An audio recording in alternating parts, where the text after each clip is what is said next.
Can you see where God's kingdom is clearly and where man's kingdom is?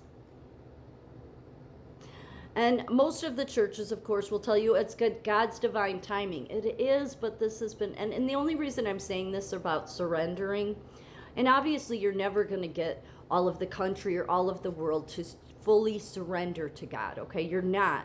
But if you think about it, there's many times in the Bible where whether it's Moses or different, prophets have gone to God and will say, will you spare us even if there's only this amount of people?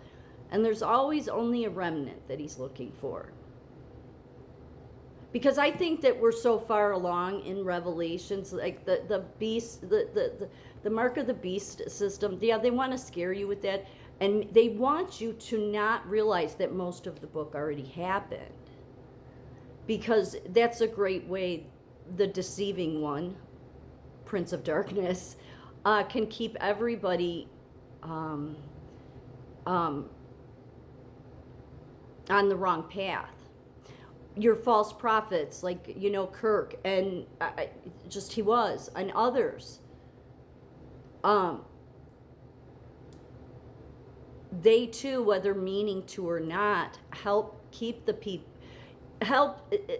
not think because everybody decided, all the religions decided the book is closed, there's no more revelation. Again, only reason I'm saying this is because that's what I had to do. See, you need people not just to believe in God, to truly have the heart and the mind transformed. And I know that process because of getting sober, because of the 12 steps. And it started with surrender. That's where it started. So I'm positive that's where it has to. That's what, because again, God's not going to force his will. But he wants the remnant. He wants the remnant. God's interventions often rely on a committed minority, such as Elijah's 7,000 who had not bowed to Baal, illustrating that quality of surrender trumps quantity. Jesus taught the kingdom starts small, like a mustard seed or leaven growing organically from surrendered lives rather than mass compliance, right? Because, God's never going to force. So I think that mankind, the remnant, let's say, whoever the remnant is, has a role to play here in being. He just needs that small percentage, that remnant, okay? And there are many people, all the people that have big podcasts, most of your government, they want the empire. They want their empire. Because again, this goes back to always the problem.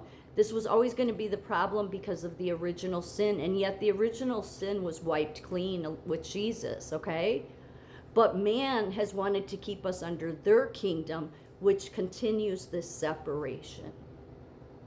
Because man will say, like the founders did, that we want to do right by God, but a lot of them, again, they didn't believe that God intervenes. Well, I know he does. I mean, he created AA in this country, and now it's in 180 countries. And there's a whole bunch of saving and miracles going on in there. There just is.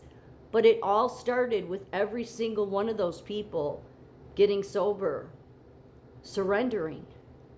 That's always where it starts. Stripping the identities. None of this, we have to, like what the Charlie Kirks and the far right do, okay? And the far left isn't any better, okay? It's a different religion over there. But they push that, this is what moral looks like. They don't even know. In order to know what moral looks like, you need to know God. This is what I mean. Man thinks that they know best. No. Or elites think they know best. No. Nobody does. Not unless you are a true surrenderer to him. Okay? So, for God's kingdom to manifest visibly in America, focus shifts to personal and communal surrender, praying, but like not just praying, not just going to church. See, the problem where all this problem occurred is because of, again, Paul. because Paul says, oh, submit to whoever the government is. That goes against, where Jesus didn't want you to submit to sinfulness, okay? I mean, no matter who the government is. Yet Paul comes along and changes all that. And who did it serve? Man. Because, again, his writings would have been the most easily accessible for the Roman Empire. I know that upsets the churches, but they don't know God. It doesn't mean all of Paul is to disregard it. It means that if they knew God, God would let them know. Do I think that the governments or people in leadership? No, I don't. I think that it takes the remnant. Whoever the small remnant is, let's just stick to America for the moment, because we're talking about America. That remnant needs to fully surrender. It's no longer, God's past the point where it's like, oh, just go to church on Sunday. Like you have these people that are saying, oh, more men are going to church, right? But women have the personal relationship with God. That's the key. So, the churches have just taught that you can have one foot in the empire, whether the empire is America. And I'm not trying to say America is bad. It's not. God has expectations of America, though. He does, because he has blessed us many times over. Many times, I would say, when we didn't deserve it, okay? But he still has blessed us. So he has expectations, and he's waiting, okay? He's waiting for the remnant to realize that this isn't just about you going to church. It's not just about you reading the Bible. It's about full surrender. It must start there. The Bible records several instances, particularly in the Old Testament, where individuals intercede with God, pleading for mercy on a city or nation despite widespread unfaithfulness, often negotiating based on a potential remnant of righteous people. Abraham's dialogue with God over Sodom exemplifies this, where he asks if God could spare the city for 50 righteous.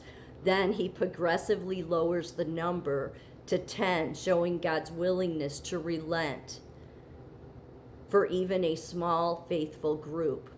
Similar pleas appear in contexts like Moses' interceding for Israel after the golden calf, emphasizing collective mercy tied to a core of obedience. So God knows that he's always that small group, okay? So even Moses knowing, oh, I doubt I can even get 50 righteous. That's the same thing today. Yet you have people like Charlie Kirk, Turning Point, all of these people that are telling you what moral looks like. But most of them, what I see is they don't know God. They know a book, but they don't know him personally. And so when they have a big podcast, you can pretty much, it's a given that if they're given the platform they're given, it's because people would say, oh, God gave it to them. Maybe.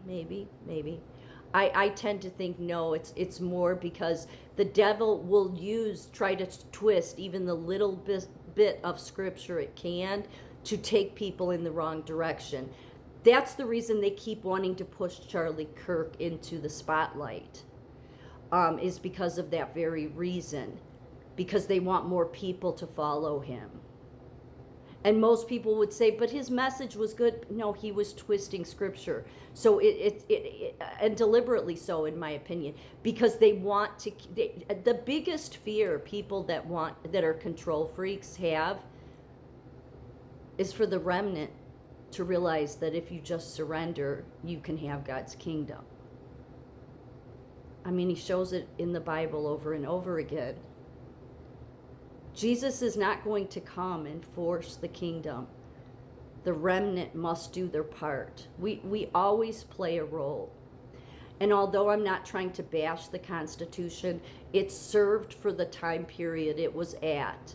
Again, if you look at the Bible from the beginning of the Old Testament to the New, it's clearly obvious that God is always moving the people closer into alignment with him. And America, he is most focused on right now that the remnant needs to do their part. To have this come here, you must get the remnant to surrender.